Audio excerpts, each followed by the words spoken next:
Tuesday Night Touchdown Podcast with your hosts, Reese Downing and Jacob Workman.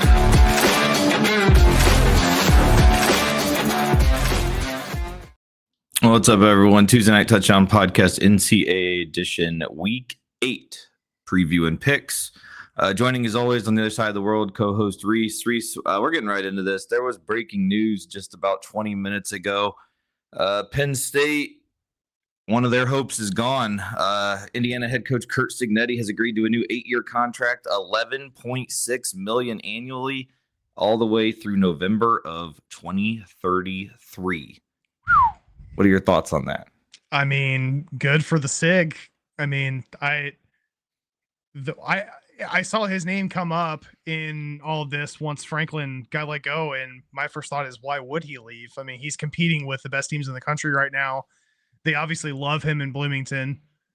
He seems to be getting everything that he needs from a talent perspective, and every year that they win like they're winning right now, there's going to be more people that want to go to Indiana to play football. So, I mean, if the boosters are going to do what's needed from an NIL standpoint to be able to bring those players in, like, why would you not stay where you're at?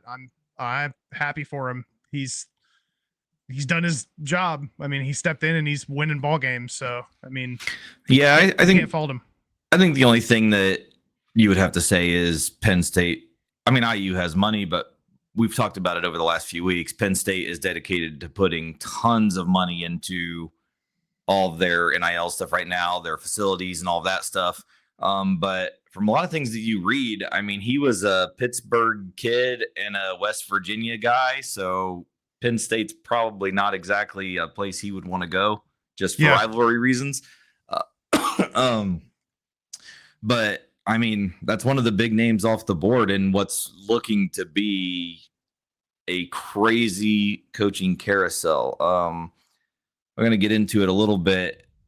We'll start with the main one, obviously. I mean, just a couple weeks ago, we were talking about James Franklin. They were the number 3 ranked team in the nation. Oregon was playing them in a whiteout. They were winning in overtime. And now he's gone. 2 weeks later, gone. He's owed $49 million. Now, there is a clause in there. Apparently, he has to do interviews or some shit. It seems like a dumb clause to me because kind of like if you watch Pat McAfee, but they were like, yeah, just go into the interview and be like, yeah, I'm the worst coach of all time. Yeah, I'm the worst TV analyst of all time. I'm not going to speak. I lose my mind sometimes. Like, why would you? I mean, I think he'll end up in coaching again just because that's what he is, but it's like that seems like an odd clause to me. Yeah, I agree. The $49 million buyout was second largest ever. First was one and only Jimbo Fisher at Texas A&M, which was $76 million. Terry Smith is now going to be the interim head coach at Penn State. He's been there all 12 years with James Franklin. Oddly enough, from everything you see, Matt Rule seems to be the favorite to get this job. I mean, Raiola does have time left, so he could come over with Raiola. Before I get your thoughts on this, I'm going to pull up one thing real quick before we get into this discussion. This is Penn State's schedule next year. Marshall, at Temple, Buffalo, at Maryland, at Michigan, at Northwestern, Minnesota, Purdue, Rutgers, USC. That's 4 home games in a row. Oh, wait a minute. 5 home games in a row. Wisconsin, and then at Washington. Oh, you know what? Those aren't going to be. Okay, never mind. Those are not going to be in a row. Those dates have not been set yet. So that was a little misleading. But those are the teams that they play. So I'll go through it one more time quick. Marshall, at Temple, Buffalo is the start of the season. Those 3 games are set. At Maryland, at Michigan, at Northwestern, home against Minnesota, home against Purdue, home against Rutgers, home against USC, home against Wisconsin, and at Washington. That is the easiest schedule I've ever seen. Someone's going to walk in there with all of that money Penn State's willing, more than likely bringing in a quarterback that they want, that they're going to pay the world to, probably even pay to spend for the roster even. I mean, the doors are open. And that's the schedule? Like, fuck, give me $250,000 and give me the money that they're going to have to spend on NIL, and I can get that team to the playoffs. Like, that schedule's terrible. Like, I mean, there's no IU. There's no Oregon. There's no Ohio State. There's no Oregon. There's no Ohio State. Like, USC will be a tough game. Yes, that's a home game. And at Michigan, probably a tough game. But that's it. That's 2 games. Well, at Washington, I will say will be a tough game. But situationally, we don't know what exactly is going to be happening there yet. I mean, you could not ask for a better schedule to go in to a brand new situation. Like, you don't even leave the state of Pennsylvania in the month of September, more than likely, unless the very last game is. Yeah. Like, I don't know. Like, I look at that and I'm like, how could you not go there? Rule seems interesting to me because I know he is trying to build Nebraska up. But if Rule could go, he's probably taking Raiola with him. He's probably taking most of the staff with him. Like, I don't know. Nebraska's not on that schedule either. Like, there's a lot of things to like there. Yeah, I mean, from what I was reading earlier, and I understand why Rule's doing this in the moment because he's in the middle of the season, but he says he's not interested and that he's dedicated to staying in Nebraska. Yeah. I've seen some interesting names there. You know, you've got guys like well, hold on before you get into these names. Okay. So one of my favorite things that I see, Message Board Genius is one of the greatest Twitter follows ever. Came across this one. This guy wants Urban Meyer. He wins. He can finger blast any co-ed he wants if I can get a national title out of it. I'll let him fuck my sister too, and my mother at the same time. Then he can videotape it and make me watch it, and I'll happily do so for an Addy. So this guy is heavily Jason Waterfalls is heavily clamoring for Urban Meyer here. VIP. What other names were you looking at here? Jesus. So I've seen a few names. Joe Brady, Bills OC, was kind of an interesting one that I saw. Brian Hartline, OC at Ohio State's another one. Manny Diaz and Al Golden both have ties to the Penn State area. I like Will Stein, OC at Oregon. And then you've got the usual suspects that we've heard through a lot of these with guys like, I mean, Drink is a name that I've seen a couple times. Kenny Dillingham, like Dillingham, he's a player motivator, and he has to be strapped at Arizona State to especially when you compare Penn State, like having unlimited resources. And that's the whole reason why we went from Franklin in the Oregon game winning in overtime to losing. Like, Penn State threw everything, NIL numbers, like returning starters that could have gone pro. They went and stole the DC from Ohio State. Like, this was not about resources. This was about a lack of leadership and inability to produce in big spots. And they have one of the, I mean, realistically, if you think about it, Kotelnicki was one of the most like highly sought after offensive coordinators. Jim Knowles was one of the most highly sought after defensive coordinators. I mean, that's a high profile staff. And for those results, like, I mean, yeah, it's interesting. And it was even interesting, those two guys being available too, like, or will be at the end of the year. Will be. Yeah. Some of the names you mentioned, we're going to play a little game in a little bit with some different teams. And there's definitely 2 names that you mentioned that I'm going to throw out for a potential opening that I hope happens. Are they in Tallahassee? In the state of Florida.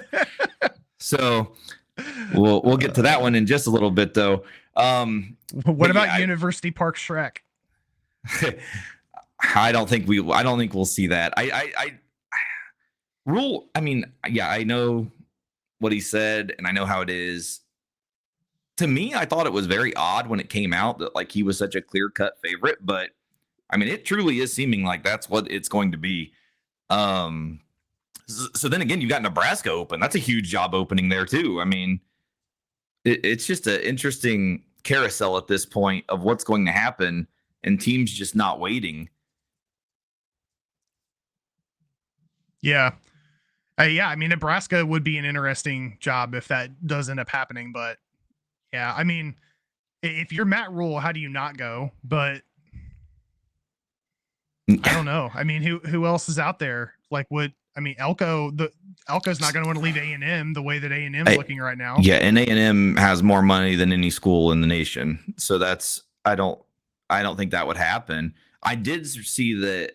Again, this is another school we're going to talk about a little bit too, but there was talks of a potential throwing the world at Marcus Freeman.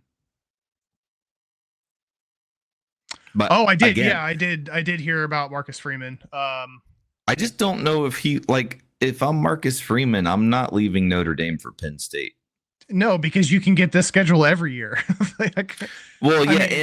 And I think Notre Dame hides their money pretty well, but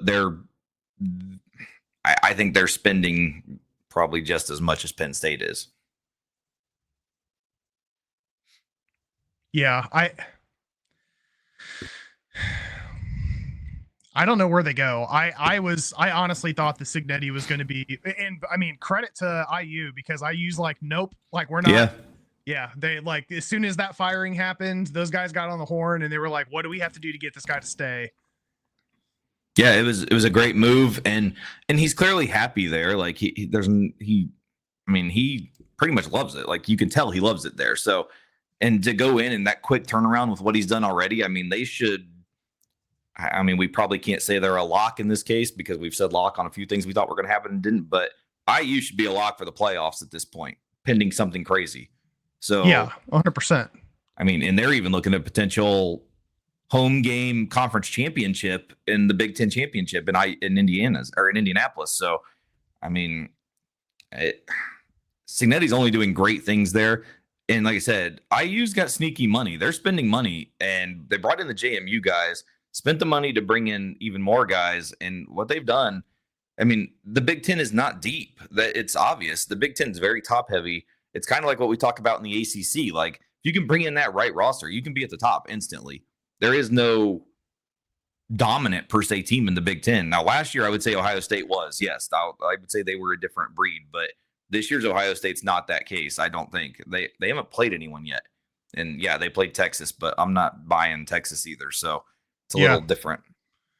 Yeah, I mean, I think the bottom line in this situation is that, Pat Kraft said we're here to win titles, and that was titles with an S. So he's not looking to rebuild. He's shopping for an elevator for them to go from the first floor to the penthouse, right? So I think they're going to make a big swing at somebody. I would be shocked if it's, I mean, is Gruden interested in that job? I haven't seen his name mentioned. Yeah, I don't know. I think he wants NFL. I don't know. That personality would fit Penn State, but I'm not sure that's I don't know. Like, I don't know. That's a pendulum swing too, from James Franklin to John Gruden, because James Franklin's that very kind of like even keel, like to go to Chucky. It is, but I just don't know if college kids, like, you gotta think how young these kids are. Like, do they even know who the fuck John Gruden is? Like, I mean, he wasn't shit in their whole life, other than the guy that got fired for some emails. Like, I don't know if he, especially in the world of what college is right now, like, I don't know if it matters. Like, I think that's why Gruden might be more NFL based. Because I kind of think Belichick's kind of seeing that too. Like, and even Belichick was known in these kids' lives and good, but it's like, until you show me what you can do here, why would I go there? Like, it's not I don't know. I feel like they're more NFL based, but we're gonna talk about Belichick in a little bit on the NFL podcast, because there's a job opening that just opened up in Nashville that I think you may be interested in. I'm gonna run through some of these other job or coaching changes, and then some potential things that might happen. So Oregon State, we've talked about how terrible they are. They did fire Trent Bray. He started 0-7. He's got 2 years. He was 2 years into a 5-year deal. He finished 5-14. He's owed just over $4 million. South Carolina fired offensive line coach Lonnie Teasley. UAB has fired coach Trent Dilfer. Anything on any of those before we get into the next thing? No, I mean, the Dilfer one is the one that I had some notes on, just because shocking. I was actually surprised that it took as long as it did. I mean, they dropped 2-4, gave up 53 points to FAU. He was on track for his third straight losing season. All 4 losses this year were by 14 plus. He's never won a road game at UAB, which is like, I had to look at that to make sure that was accurate. Like, it's a hell of a stat. Never winning a road game is insane. And I actually they have Alex Mortensen, who is their OC, has been promoted to interim head coach. Like, I actually kind of like him for the head coaching position there if things work out for him. That offense doesn't look bad. They just couldn't stop a nosebleed. There's also been a couple other names there, but I mean, Mortensen spent 9 years in this as an assistant under Saban. He was a college and NFL quarterback. There's a lot of things I like about him, but yeah, I was surprised that it took as long as it did for them to get rid of Dilfer. Yeah. All right. So one more thing before we get into the real fun game. So all of these reports have started coming out, and they all seem to be true, that regardless as to what happens after this weekend's game, Billy Napier is getting fired. Apparently some very, very heavy boosters have met with the athletic director, and it's over. I mean, it's a hell of a way to see it. I think it's crazy that it's came out like this, but from all indications, it's like a true thing. And they're going into the bye week next week, so they want to fire him going into the bye. I mean, he's under 500. He's 0-14 versus ranked opponents away from the swamp. That's insane. I mean, we went through a few weeks ago some of his other terrible numbers, but you can't be at Florida and do that. I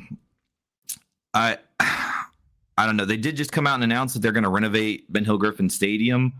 So with money being poured in, and that's kind of the thing we're going to get to with some of the other schools in a minute, but money's being poured in. There's no success. You gave him plenty of time and he's done nothing. Yeah. And you don't want, I mean, from a state perspective, do the Gators want Florida State to let go of their coach before Florida gets rid of Napier? Like, Norvell's done a lot more for the program, and he seems like he's on the way out. Everybody's tired of his shit. So, yeah, I mean, every year we're kind of surprised Billy keeps his job. Like last year, They went on that little run at the end of the year. It kind of saved it, but then Lagway hasn't been that great, and they've still done nothing. So, I mean, yeah, they beat Texas. They're like Ohio State. They're big wins, Texas. As much as you want to put into that. So yeah, I mean, it's a wait and see approach, I guess, but from all indications, this weekend's it for Billy. So at that point, we've got Penn State, Oklahoma State, Virginia Tech, UCLA, Arkansas are open. Florida apparently is going to come open. It seems like Auburn is probably going to be open. There's even chances Oklahoma could be open if they have a shitty finish, which it looks like they probably will. And then probably Florida State, Kentucky, Wisconsin. Like, those are some high-profile jobs that are open. Florida State is 390 days since they've won an ACC game. 390 days. That's insane. September 21st of 2024, we beat Cal at Cal. We haven't won a conference game since. How the fuck is that acceptable? It's not. If that motherfucker, his ass better not have a plane ride home from Stanford at 2 fucking in the morning this weekend if we lose to Stanford. Because Stanford sucks. If we go there and suck, it's got to be over immediately. There shouldn't be any more. You can't survive that. Now, I get that college football is a different world now, and it's impossible to basically have consistency year after year after year and be dominant like Florida State was. But we're still in a conference that's not that great, and we're still in a conference where 10-2 every year is reasonable. What we're doing is not reasonable. Yeah, it's a disgrace. I don't know. It just can't last. The people that were Norvell supporters after last weekend against Pitt all seem to kind of turn. And it seems like everyone's pretty much on the same page at this point. we gave him that huge contract after the 13-0 season. So the buyout is absurd, but people have came out like apparently the boosters have said the money will be there if the buyout's necessary. And with all the money being put into the stadium, all of the money put where the football only facilities that we built is about to open, like here in just a couple of weeks, they came out and said that they're going to start transitioning to it, I think, next week. So I don't think he should even get to see the fucking facility. I don't think he has done enough to deserve to get to that facility. If when we move in there, it should be a brand new start. Get all of the fucking coaching staff out of there, except Odell. Odell's the only one that is worthy enough to stay. And Surtain, Pat Surtain should be our fucking, what the fuck do you call it? Not honorary, interim coach for the rest of the season. Leave Surtain, leave Odell. I don't care if they're the only goddamn two guys on our staff. Get rid of all of them. There needs to be a massive change in Tallahassee. And that's where we were getting at with the names that you said earlier when I said there are two that I would throw out. Kenny Dillingham is my number one choice, obviously. He used to be our OC. Now, he was our OC because he did work with Norvell before, so they're kind of hand in hand. Dilly is an Arizona State guy, though, so I think it's going to be tough to get him out of there because that is his type of place. But there's places that are huge that have money, and they're great jobs. And a lot of that talent coming back at Arizona State this year is going to be leaving. Right. So I think that might help the cause, too. Kenny would be my number one. If we can get Kenny in Tallahassee, perfect. That would be fucking awesome. The second one is someone you did mention. Brian Hartline is my second choice. I would absolutely love to have Brian Hartline as the new head coach. The only thing, I know he doesn't have experience, but I mean, he has basically ran Ohio State's offense for the last few years. Ungodly talent at receiver that's been brought through there. I mean, even with quarterbacks that haven't been that I mean, Stroud was good, but I mean, Fields was hit miss. I mean, who the hell was the guy? Will Howard came and he had a decent year. Running backs and receivers have been the talent per se. They've been doing it without like Jesus quarterbacks is basically what I'm getting at. They're good teams that have won without the superstar quarterback. So Hartline and Kenny would be the two that I would love to see. I've seen a lot of stuff of Lane Kiffin being the potential for Florida if they can get rid of Napier. I've seen that be kind of like their dream, which I could see it, honestly. I can see it, but I hate it as a Kiffin fan. Yeah, I don't want him at Florida. Like I mean, I guess I would turn into a hater of him very quick, and he would be the perfect guy to beat on a yearly basis in a rivalry game because of how he is. But I just hope that that's not the case. I would prefer to not see that. On the other hand, if he wants to come to Tallahassee, though, I would love that also. Like he's someone I would accept and love. Yeah, he would be fun to watch at Penn State too. But yeah, that one would be interesting. I'm not sure that would gel, but it would be awesome to see. So out of all of the coaching, the teams we went through, the potential, Penn State, Oklahoma State, Virginia Tech, UCLA, Arkansas, Florida, Auburn, Oklahoma, FSU, Kentucky, Wisconsin. Those are all the probably going to be open jobs. Like, what do you have any thoughts on any of those, or just some people you would like to see in some of those places? No, I mean, I definitely think we're going to see some current head coaches that are in positions where they're not going to lose their jobs, that are going to end up leaving for some of these bigger programs. One of the ones that we haven't talked about in this show, but we have in previous shows, is Virginia Tech. Yeah, you know, because we just talked about Virginia Tech's going to be throwing a lot of money at that program. I think James Franklin. Yeah, and that's one of the things, right? Is like now James Franklin's open to be able to go land in one of these spots. Yep. Yeah, I mean, Oklahoma State is another one that I think is an interesting position because Gundy was there for a really long time. I think there's a possibility to turn that program around. They've got a really good fan base there.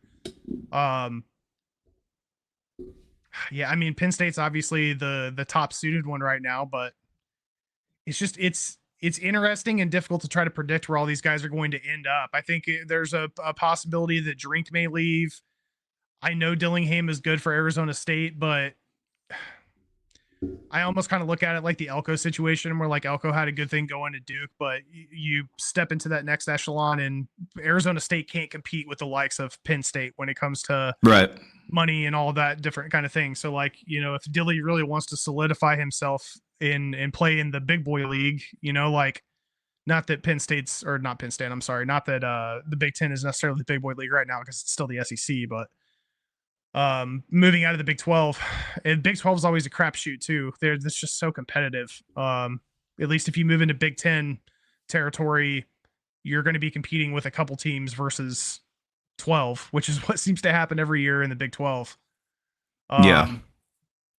I'll be interested to see. I mean, does Napier had as much time as he had at Florida? Does he end up taking a lower, like a mid-level job? Maybe not necessarily a UAB, but I don't think he's necessarily going to stay unemployed. No, I think that's too low. Because I could see Napier at Oklahoma State, Nebraska, something like this. If Roll ends up leaving, definitely, yeah, or Nebraska, Arkansas, is one of those positions. I don't think Petrino is going to stay there.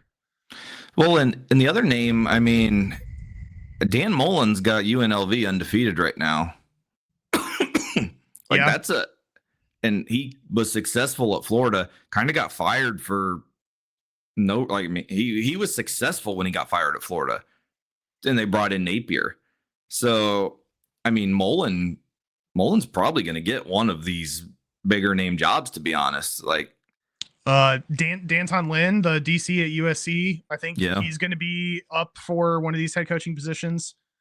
Well, let's do this. So there's one job we know it's open that is the biggest job open. It's Penn State. If you were the AD at Penn State and you could go, obviously Signetti has a new contract, we're throwing him out, but you can go and throw your money at anyone that is realistic. Who do you think it would be? Who would you go get? Well, first let me ask, would it be Matt Rule? I don't know that I would go for Matt Rule. See, I wouldn't either. He brought in Raiola into Nebraska, so nod to him there, and he was successful at Baylor, but I'm not as sold on Matt Rule being the long-term solution there. I think one of the things that's pretty consistently a problem at Penn State is their ability to have a consistent offense, which is why I think a guy like a Joe Brady or a Brian Hartline or a Will Stein are the guys that I would be, or Dilly would be most interested in. I mean, honestly, I think Dillingham would be the one that I would throw as much money as possible at. But I think I would say that for basically all of these programs that have openings. My hope is Dillingham either stays at Arizona State or he lands at Penn State or Florida State. But if I'm the AD at Penn State, I'm going after Dilly. But I know how much you love Lane Kiffin. Would you go after Lane Kiffin before Dilly? I do love Lane Kiffin, but I don't think Lane Kiffin's a good fit for. I feel like the program and the history at Penn State don't match Lane Kiffin. Yeah. Penn State just doesn't have the swagger that Lane Kiffin has. I feel like Lane Kiffin needs to be able to peacock. He needs to be able to be Lane Kiffin. And I just feel like Penn State's not that program. They just. And that's kind of like what's perfect for like what Lane is to Ole Miss is like what Sig is to IU. Like that's the perfect spot for them because they can go in and they can talk their shit and they can do what they want and bring that fan base back and make it like, yeah, we're fucking here. We sell out every game now. Like IU sells like out Florida every State. Game now. That's a huge difference. Like I think Lane Kiffin would be an excellent fit at Florida State. Oh yeah, I do too. I do too. If you go back and mix what we were with what he is, and put it together, and yes. And they have actually had very good recruiting classes where Florida State, the recruiting has not been what it should be lately. So yeah, I think Lane. And he's a player. He's a coach that these players want to play. I mean, he's fucking throwing slam dunk alley-oops up in the air on the sidelines in the middle of the game. Like that's the kind of swagger that these kids get attracted to. And I don't think Penn State's the solution there. I do think seeing him land at Florida State would be an excellent hire. But just to round back to what we were talking about initially, I would not be going after Matt Rule. I would be going after Dilly. And if Dilly wouldn't take the job, then I would probably be either looking at Brian Hartline or Will Stein. Those would be the two that I would probably be looking at. Yeah, and I think those are realistic hires. The thing that scares me about those two is they just made a giant move to get rid of Franklin with all of that money and all of the money. I don't know if those names are big enough for what they want. Like, you know what I mean? Like, I think that they want the name, like they want the big hire. And I mean, when you hear Brian Hartline and fucking win Ben Stein's money, you're like, that's great. Well, I mean, Hartline, I think like, they're a little bit more familiar with just because of his tie-ins to Ohio State. But you would think so, but they also just brought over their D coordinator, and look what that got them. So, right. I mean, but Franklin came from Vandy, right? That's where he was at beforehand. So it's not out of the question for Penn State to take a swing on a guy that maybe not is the sexiest hire. But they should get Clark Leah and get Diego to have his 34th year of eligibility and come in, and that would be what Penn State really needs. Yeah, I mean, Drink's doing some good things in Missouri. I don't know. See, and he's that type of.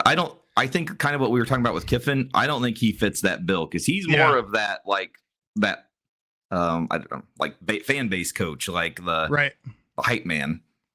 Yeah, but yeah, we'll see. Obviously, there's a lot of changes coming and coming quickly, so we will see where this all ends up. Obviously, we're gonna have more and more as the weeks go on, and we're just waiting for that one surprise because there's gonna be something that's like, holy shit. And is that Marcus Freeman takes a different job? Is that Mike Elko takes a different job?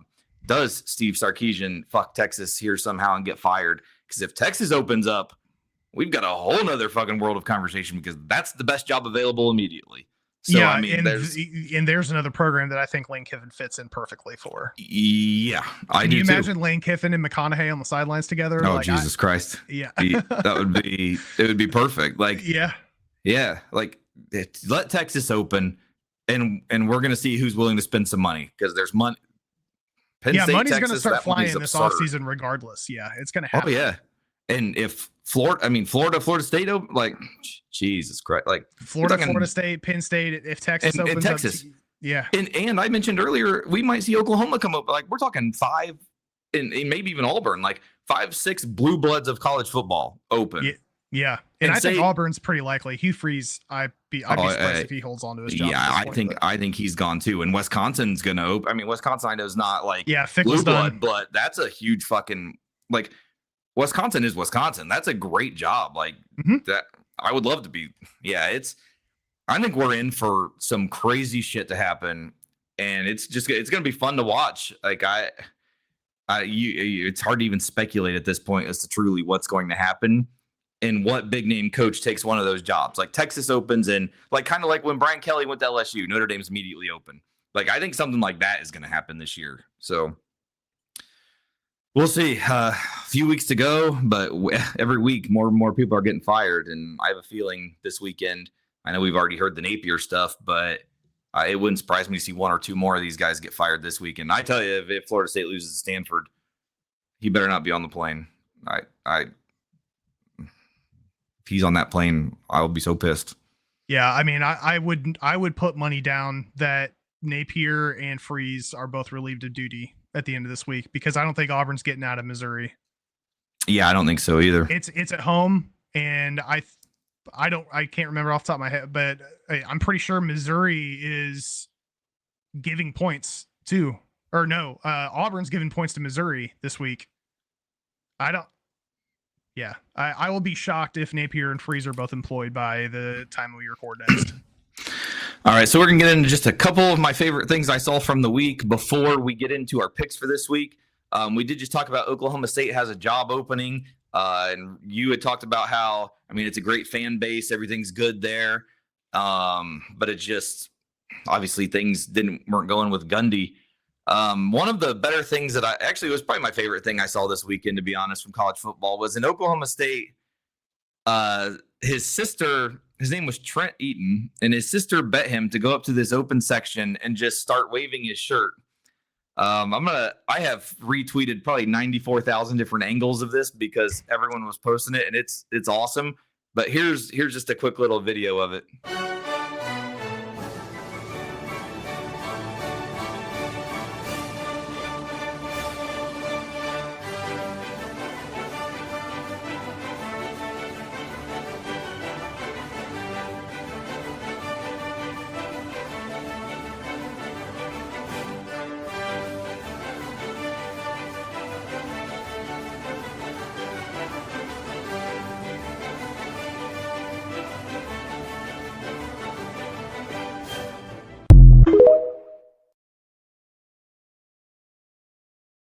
Did that just say new world record at the end of that? I'm pretty sure it did. It said new world record but it said like made up world record. Yeah, it did say that, but they made it up. It said I was going to say PD Pablo probably has something to say about that, but so the one guy goes and starts, and there's no one at this fucking game. The whole side's empty. 3 sections end up full of guys waving their t-shirts. And it was hilarious because when they did the fourth quarter start, when they do Friends in Low Places, they were all had their arms around each other singing it. It was a hilarious moment for a team that sucks. And it was one of my favorite moments of the week. I absolutely loved seeing it. Another one of my favorite moments and also Oklahoma State announced they're doing a no t-shirt giveaway this week. So if you show up, you do not get a t-shirt, which is pretty funny. I mean, it was a nice way to play on it. We talked about Florida. This was one of my favorite things I saw also. Pay close attention to the man on the right side of the screen.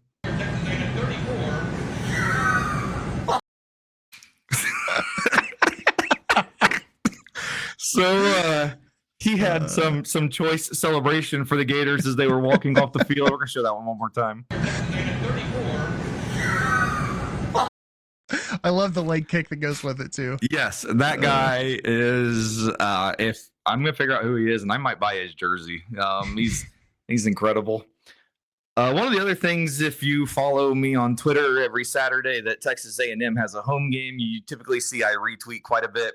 They have a Texas A&M Police Twitter page, and it is outside of like message board geniuses. It's one of the greatest like Twitter follows you can possibly have during the college football season. This one was just pure amazement. I don't know how this is even possible. Police intoxication, Aggie Park, contacted subject eating a sandwich with a water jug of whiskey. Blood alcohol content was 0.337. 0.337 released to EMS. First off, 0.337 is like death. So the real Johnny boy here says, is this really the number or a typo? I need clarification because I don't think 0.337 can be real. It is correct. That is why EMS was called. Like, you couldn't get the 0.337 if your life depended on it. Like, I have a feeling we've gotten pretty close drinking some Holy Citrus back at Ball U, but so it's actually funny. I was going to pull up another one. I didn't save it because I was like, oh, whatever. It was one where a girl was trying to get into a bar. When asked for an ID, she gave a credit card. And they had to call her mom, and her mom got her. And that took me back to when I tried to get into Dill Street with my Blockbuster card. It's like these are the days of when you're too drunk to get anywhere. But 0.337 is like I'm sure that's dead. Like that can't be. That's also back when even having a Blockbuster card didn't automatically qualify you as being old enough to walk into a bar. So that's true. Yeah, like I was back in the day. But yeah, 0.337, like, holy hell. We also mentioned I had talked about how Iowa State was down like all of their corners. They were down all their kickers. This beast entered the game. Carson Rhodes, 6'8", 310. Hold on, we got to get the banner down here real quick. 4th string kicker. that was too perfect to have that hidden. So 4th string kicker. 4th string kicker. 6'8", 310. So not only did they have none of their corners, that's the guy kicking the ball. And did the ball explode when he kicked? Do we have video? No kidding. It should have. And the sad thing is they got absolutely fucking screwed. They threw a pass in the end zone to score to take the lead. The Colorado guy, I kid you not, is one of the worst pass interferences you would ever see in your life. They threw a flag. Colorado picks it off. They pick the flag up. Matt Campbell about killed everyone on the field. It was, I've never seen anything like it. It was an absolute terrible call. Do I have anything else for? I do have one more video, but that's going to come a little later on as a surprise to Reese. So we'll save that for now. All right, let's get into the picks for the week. So we are at week 8. We're kicking it off Friday night. Of course, this team still hasn't left the fucking state of Florida. Louisville is going on the road to number 2 Miami. Miami's a 13.5-point favorite at Hard Rock Stadium in Miami Gardens, Florida. 49.5 over under Saturday at 7 on ESPN. Yeah, both teams coming off bye weeks here. Louisville hits the road and should have come into this matchup undefeated, but they dropped an OT heartbreaker at home to Virginia last week, while Miami's returning home after a pretty convincing win over your struggling Knowles squad. Can't seem to get their defense right. Last 3 between these teams has been decided by 1 score or less, and last year was a 97-point shootout. Cards are going to need to do a better job protecting Miller Moss than they did last week. He got sacked 5 times, and now they're heading up against one of the better defenses in the country. I think Miami gets the W here, but this spread just seems a little bit salty to me in recent history, so I'm going to take Brahms Cards to keep this one close enough to cover. Yeah, I'm with you on Louisville in the cover. I think Louisville might win this game. I think it's time.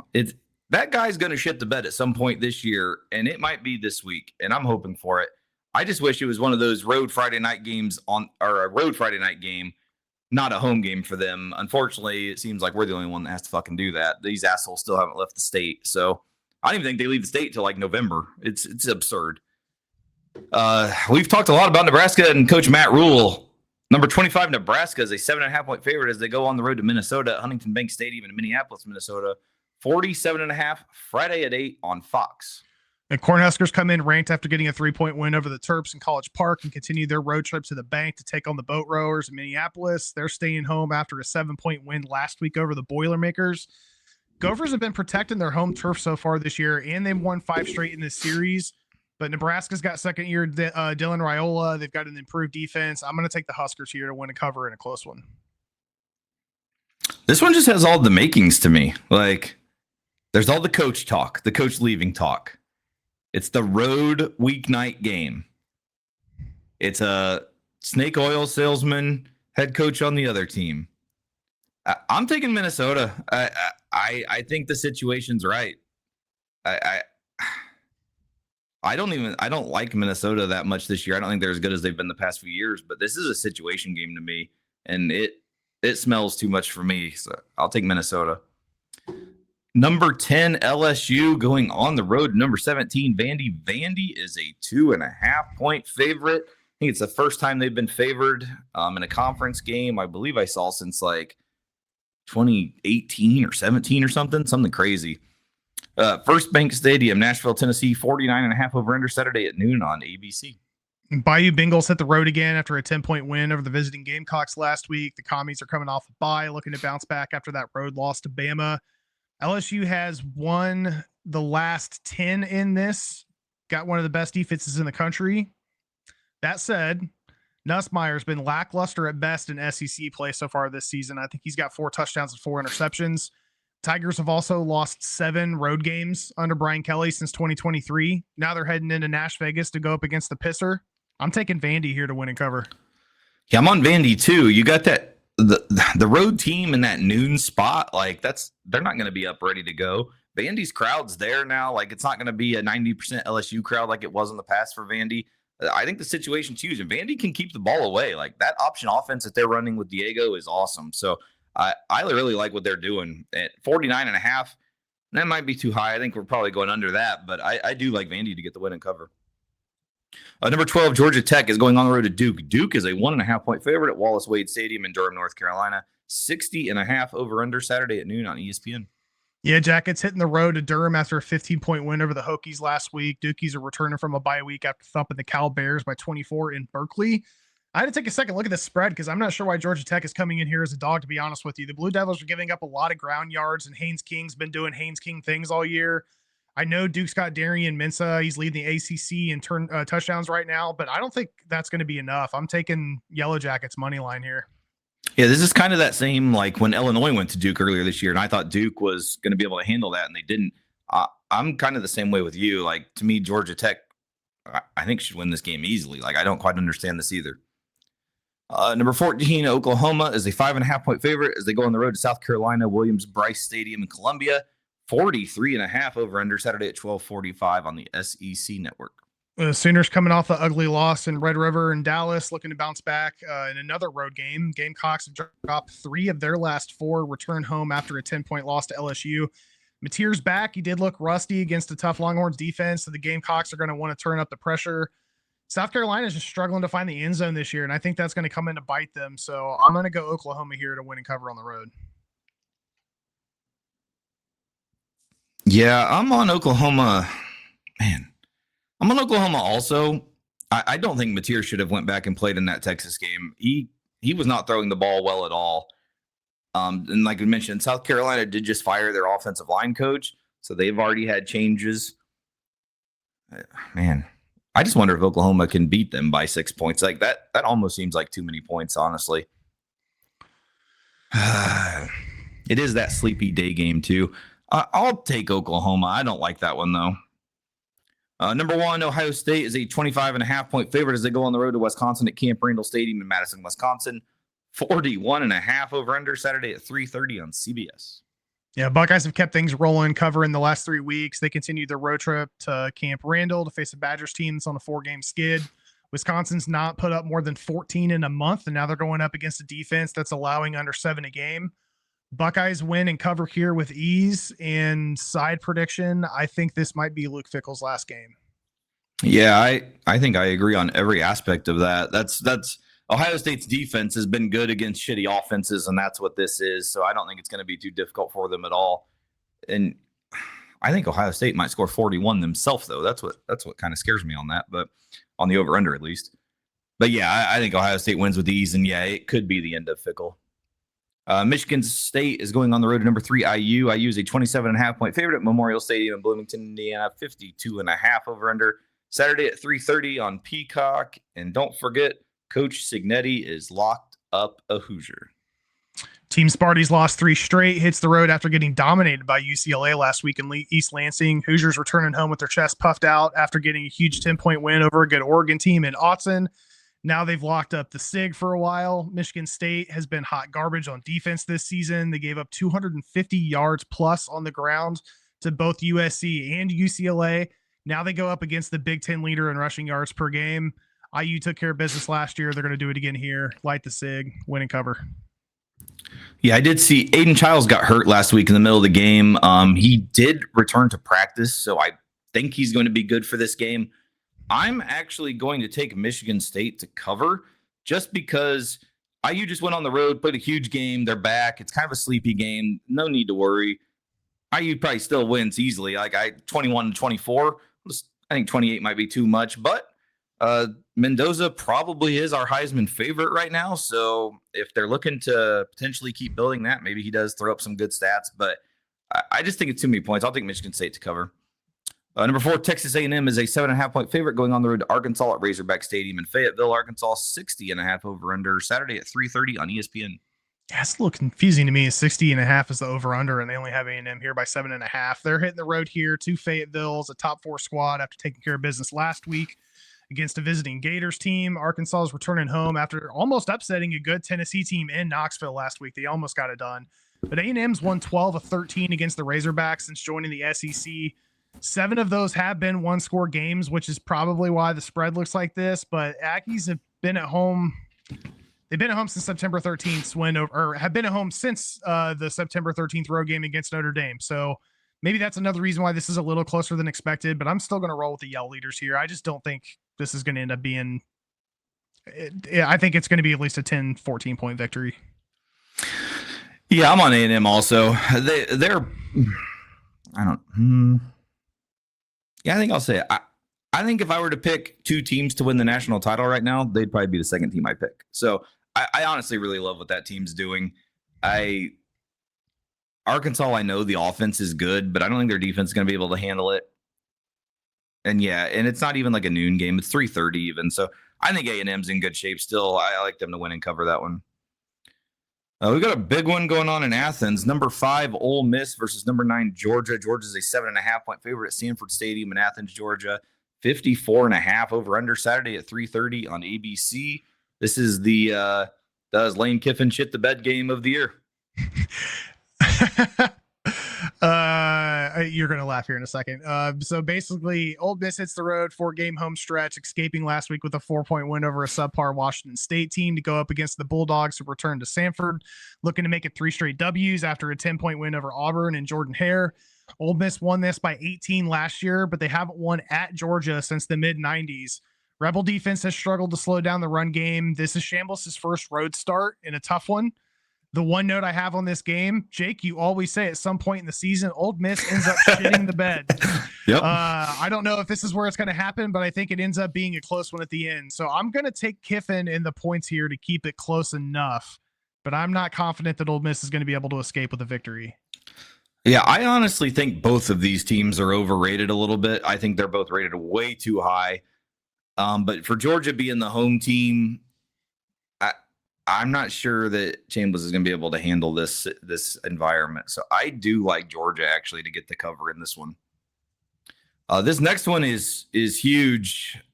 We've got some quarterback questions though. There's a chance both starting quarterbacks are in the game, and there's a chance both aren't. But it does look like they're both going to be back. Number 7, Texas Tech is a 7.5-point favorite as they go on the road to Arizona State at Mountain America Stadium in Tempe, Arizona. 51.5 over under Saturday at 4 on Fox. Yeah, Texas Tech keeps rolling, hits the road to the desert after a 25-point win over the visiting Jayhawks last week. Sun Devils return home after a rough 32-point loss to the Utes at Rice-Eccles. Again, like you said, tough game because both teams have question marks on the health of their quarterbacks, with Morton and Levitt both dealing with leg injuries. But the Red Raiders have been covering spreads, and they should be able to take advantage of Arizona State's porous run defense. So I'm still going to roll with Texas Tech here to win and cover. Yeah, Dillingham kind of came out and, I mean, he basically said, like, yeah, we got our ass beat last week. There's not a lot we could do about it. Like, that was what it was. But this is a new week. Everyone's going to be back. It's a home game. This is kind of the last stand for Arizona State. If they want to make the conference championship, I'm going to take Arizona State. I think they might win this game, actually. But I do think that they can cover this one for sure. But this is going to be a great game. I'm very excited for this game, especially if Levitt and Morton are both playing. Next game, number 22, Memphis, which could potentially be a playoff team, is a 21.5-point favorite as they go on the road to UAB at Protective Stadium in Birmingham, Alabama. 63.5 over under Saturday at 4 on the Deuce. Yeah, Tigers hit the road to Birmingham after a bye, are still undefeated after a 38-point win over Tulsa. Blazers are looking for their first win since mid-September, and they're going to play their first game without head coach Trent Dilfer, who got fired on Sunday. Baby Kitna leads the American in passing percentage, but their defense can't stop a nosebleed, and the Tigers have won the last 2 meetings by almost 30. So I'm going to take Memphis here to win and cover on the road. Yeah, I'm on Memphis too. Typically, you would think some of those coach situations, you get that one game bump and stuff like that, but I don't really think that's going to be the situation here. I do like Memphis a lot. Number 8, Oregon is a 17.5-point favorite as they go on the road to Rutgers at Shea Stadium in Piscataway, New Jersey. 59.5 over under Saturday at 6:30 on the Big Ten Network. Yeah, Ducks looking to bounce back after a tough home loss against IU last week. Jump on the cross-country flight to Jersey to take on a Rutgers team that's lost 3 straight. They're returning home after a 19-point loss to the Huskies. Should be a good bounce-back contest for Dante Moore and the Ducks here, as the Scarlet Knights are getting up over 30 a clip in 4 of their last 6 games. So let's go Puddles here minus the points. Yeah, to me, this seems like one of those games that Rutgers will keep it close and then shit themselves late. I just don't know if they can shit themselves to 18 points. That's kind of what I'm struggling with this one, because I think Rutgers might keep this one closer than we think. I'm going to take Rutgers to cover this, actually. I think they're going to cover this. I don't think they're going to win by any means, because any chance they ever have to win a big game, they fuck it up. But I do think that they can keep it close with the way that they play into home game. Washington State is going to go on the road to number 18, Virginia. Virginia is a 16.5-point favorite at Scott Stadium in Charlottesville, Virginia. 56.5 over under Saturday at 6:30 on the CW network. The Cougars continue their East Coast road trip and have lost 2 of their last 3, including last week's 3-point loss to a good old Miss team. Cavaliers are for Virginia, returning from a bye week, and they look to continue riding their 4-game winning streak. Recently, an OT victory over the Cardinals in Louisville. Washington State squad showed they can hang around against solid opponents last week, so I think Virginia's going to get the W here, but I'm actually going to take Washington State in the points. Yeah, the thing is they just went all the way to Mississippi back. Now they're going all the way to Virginia. I don't know. I don't think they're going to be able to do it again. I'm going to take Virginia in this one minus the 16.5. Number 21, Texas is a 12.5-point favorite, and they go on the road to Kentucky at Kroger Field in Lexington, Kentucky. 44.5 over under Saturday at 7 on ESPN. The Longhorns creeped back into the top 25 rankings after getting the home win over the Sooners last week, or the neutral field win.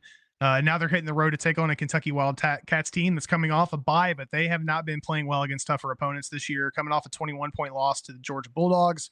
Kentucky's passing defense particularly is atrocious, so I'm going to take Texas in the points here to win and cover, and we'll see if Sarkisian's unlocked how to use Arch effectively, because he looked pretty decent in last week's game, but that could be a system of the Red River shootout. We'll see. But either way, I'm taking Texas here minus the points.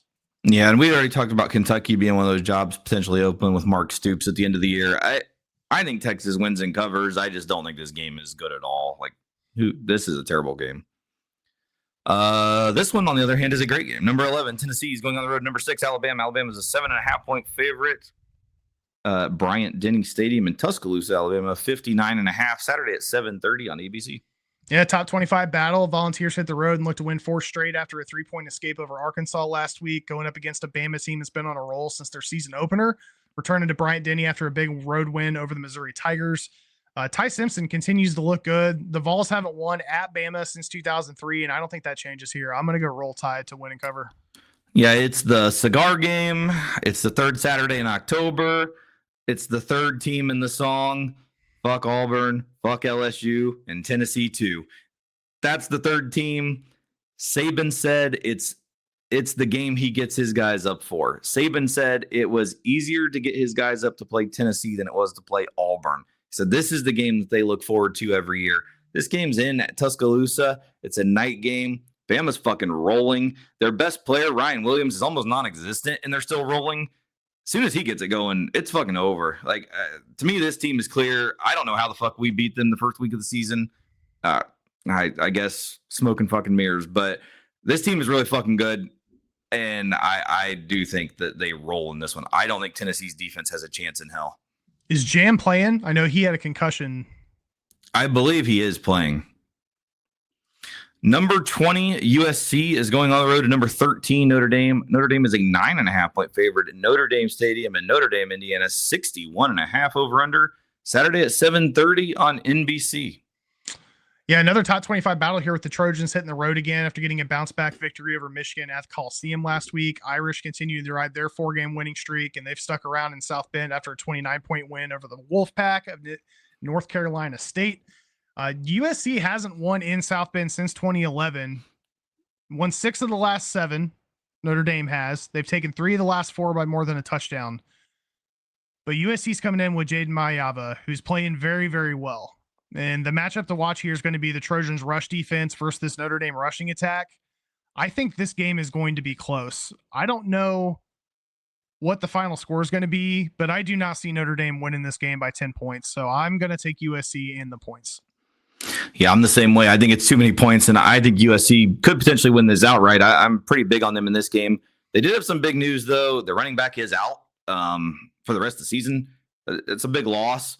And last week, they had a guy on the injury report that they ended up playing in the second half. I don't know how the hell do you do that, but they did, and they got in trouble for it. But, I mean, they still played him, so it is what it is, I guess.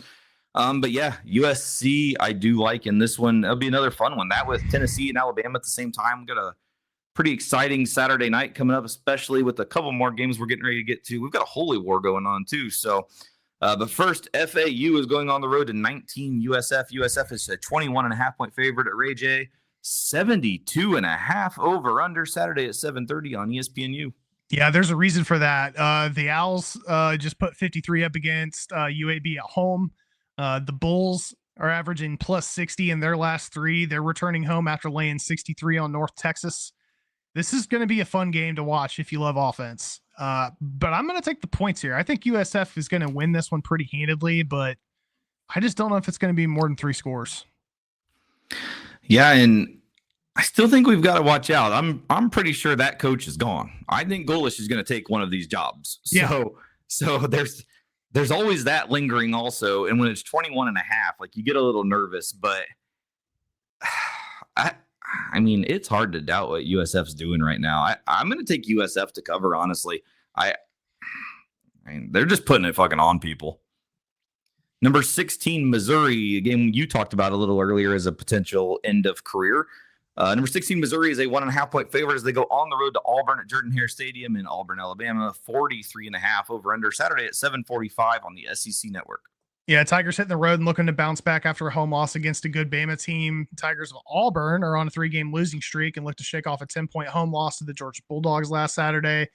I could play it safe here and just say I'm picking the Tigers to win, but I'll clarify it for you here, Jake. I am going to go Mizzou to win this one, and I would go money line. I don't think this is going to be as much of a game. Yeah, I like Missouri also. 1.5 isn't very many points. I like them to cover that. So I like Missouri too, and kind of even with you, this could potentially be the end of Hugh Freeze, but yeah, I like Missouri. Number 23, Utah is a 3.5-point favorite as the Holy War goes to number 15, BYU at Lavelle Edwards Stadium in Provo, Utah. 49.5 over under Saturday at 8 on Fox. Another top 25 battle. Utah hits the road after a 32-point home win over the Sun Devils last week, facing off against an undefeated BYU team. They did need overtime to get the win over Arizona. Should be a really good matchup here. I do think at the end of this, Devin Dampier's dual threat approach might just be a little bit too much for BYU to contain. So I'm going to take Utah here to squeak by with the cover. I'm not doing it. Give me the Mormons, the only Mormons, BYU, and the Holy War. I like them at home. I like this team. I think Utah's win last week was a little bit skewed. Jeff Sims played for Arizona State. Jeff Sims fucking started 34 years ago at Georgia Tech. He was a recruit for Florida State. I didn't even know this guy was still in fucking college. Like, truly, this guy's been in college for 10 years. He played against like Trevor Lawrence when he was at Georgia Tech. Like, he's been in college forever. And the fact that when I saw Jeff Sims was the starting quarterback, I was like, hold on, is that the same guy? And it is. He's been at like 34 colleges. This is a whole different animal when it comes to BYU. I love BYU at home in this one, and getting the hook too. I'm on BYU to win this. Holy War is going to be awesome though, like it always is. And to end it, number 24 Cincinnati is a 21.5-point favorite. They are going though to the maybe world record of unshirted men twirling shirts above their heads at Oklahoma State, at Boone Pickens Stadium in Stillwater, Oklahoma. 57.5 over under Saturday at 8 on the Deuce. Only could that happen in a place called Boone Pickens. Since he has won 5 straight, comes into this one ranked after a 9-point win over UCF, while Oklahoma State's looking for their second straight win of the year after 22, or looking for their second win of the year. Jesus, after a 22-point home loss to Houston last week. We talked a little bit last week about how good Brandon Sorsby has looked with that offense, averaging 36 a game. Cowboys haven't fared any better since Gundy got the boot. I don't think they're going to here. They can wave as many shirts as they want over their head. I'm going to take Cincy here to win and cover. Yeah, I'm not doing it. I'm for the shirt guys. If going they show for the up, shirts, if we get that one more fucking time this week, they're covering. So I'm on Oklahoma State, pending the shirt guys being there. So, and I know there's going to be someone there. All right, that's it. That's it for the top 25. Going into the Muncie 6-pack. Interesting little matchup here. Another job. I mean, we talk about jobs that could be open. Michigan could be open too. I mean, there's so many big jobs that could be open this year. Washington is going on the road to Michigan. Michigan's a 5.5-point favorite at Michigan Stadium in Ann Arbor. 50.5 over under Saturday at noon on Fox. Washington's won 2 straight since their loss to the Buckeyes, but they face a pretty tough road test here against the Michigan team that returns home after an 18-point road loss at the hands of USC. Huskies have put up 24 or more every week except for the Ohio State game, and Michigan's been up and down this year, so I'm going to roll the dice on this and take the Huskies in the points to at least cover, if not get the win. Yeah, the only thing I don't like in this aspect is it is a 9 a.m. local for Washington. But outside of that, I love everything else to do with it. I'm not that big on Michigan. I do not think they are very good. I like Washington to get the cover in this one. Arizona, coming off of that tough fucking game with BYU last week. They honestly should have beat BYU in that game, the overtime game last week. They blew it at the end, but a great performance overall by Arizona. They're a 1.5-point favorite as they go on the road to Houston, TD-ECU Stadium, 47.5 over under Saturday at noon on the One for Fun. Yeah, Arizona looking to bounce back, obviously. Tigers return to Houston after beating the Oklahoma State Cowboys by 22 in Stillwater. I think this is going to be a pretty close matchup, but I do think Houston comes in with a slight edge as the home team. They also have been a little bit more efficient, so I'm going to take the Tigers here to get the upset win at home.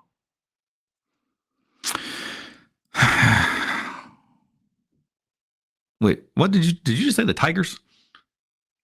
I'm highly confused. Yeah, Houston. I'm sorry. Okay, yeah.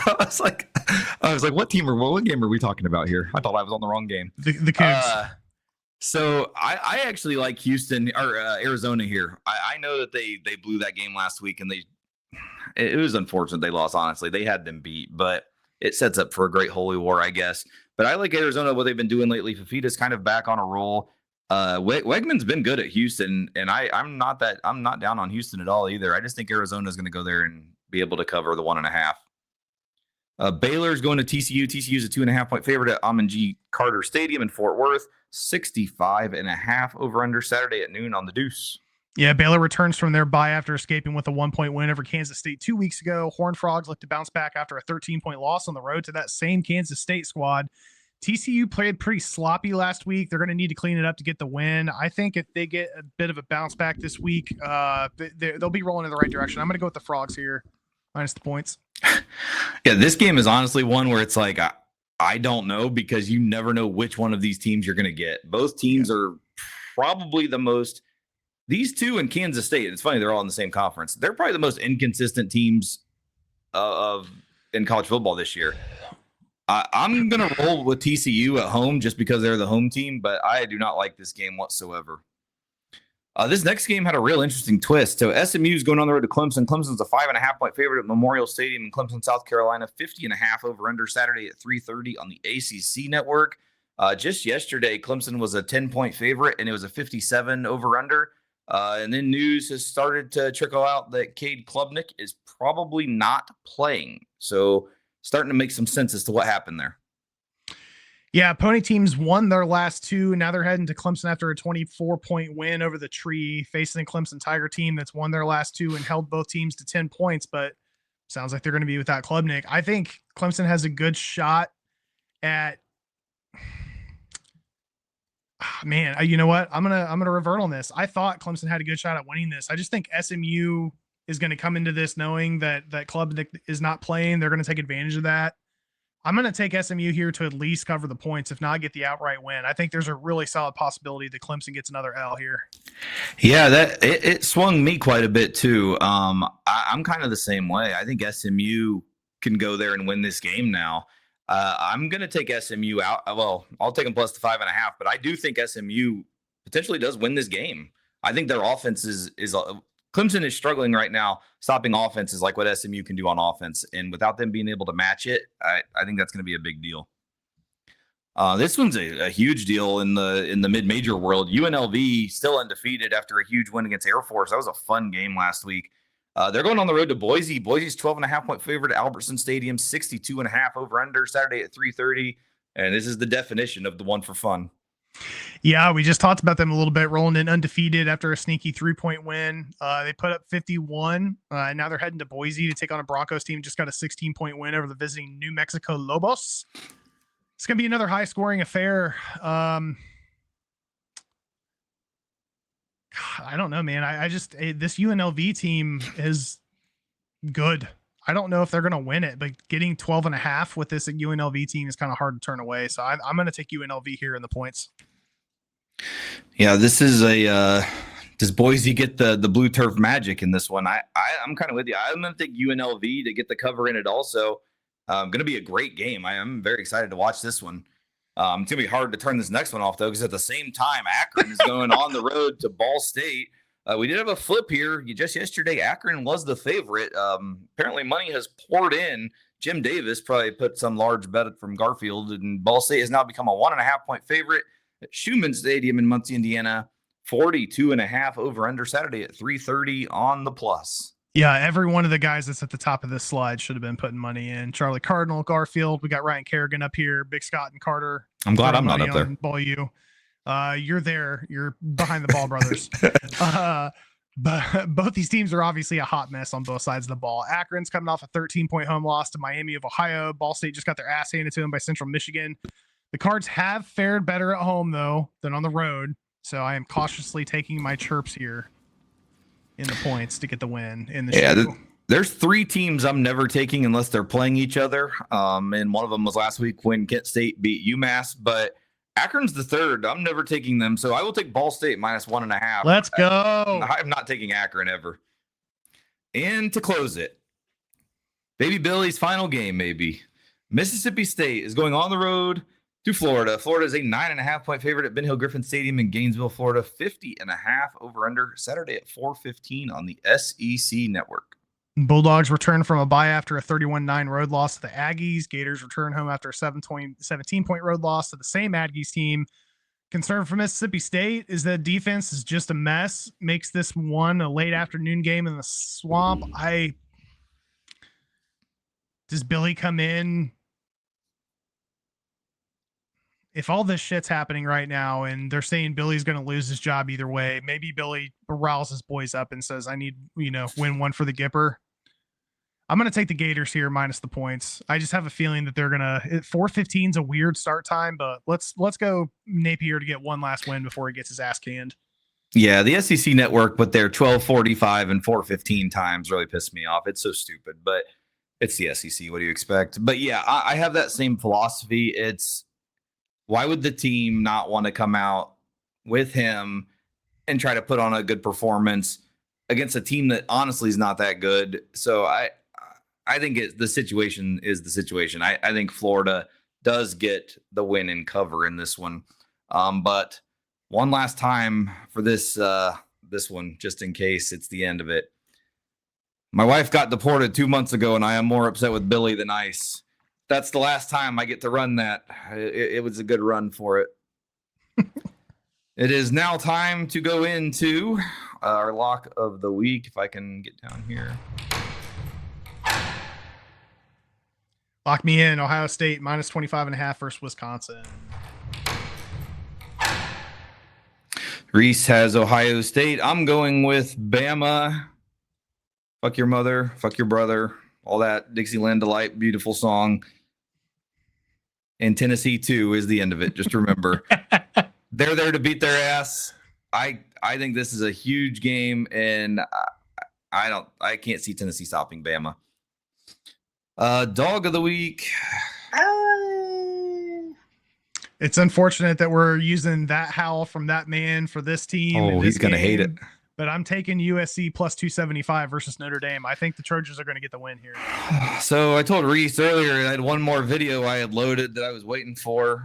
He sent me this the other day, and this is why he's picking USC.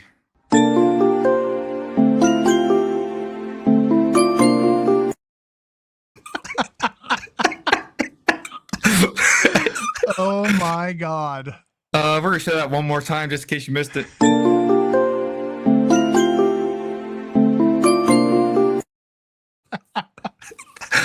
Oh, man. So that is what's going on in South Bend. I, on the other hand, am taking an actual Husky. I'm taking the Washington Huskies to go to Ann Arbor. Grabbing the Husky there.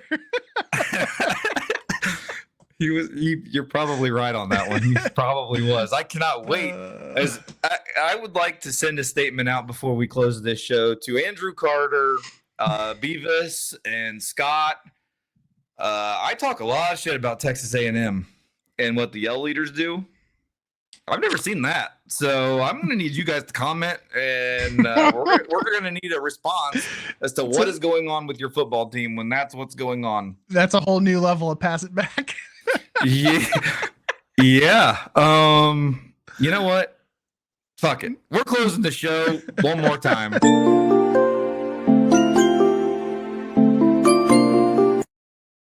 That was a straight.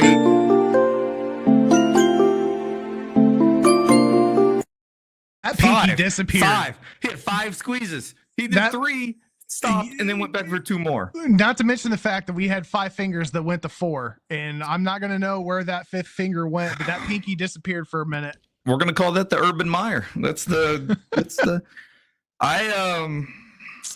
Lucky Leprechaun is what that is. Guys, I'm going to need a response. All 3 of you. I'm going to need a response because, and actually, I think there's actually some of their friends are Notre Dame fans that listen. So anyone that's a Notre Dame fan, I'm going to need some comments on that. That was too much. But for your sake, good luck against the Trojans. I'm taking Washington. We're out of here. We'll be back with NFL. I'll play you out with some Notre Dame. Just squeeze your hand a little bit as the song plays and pretend.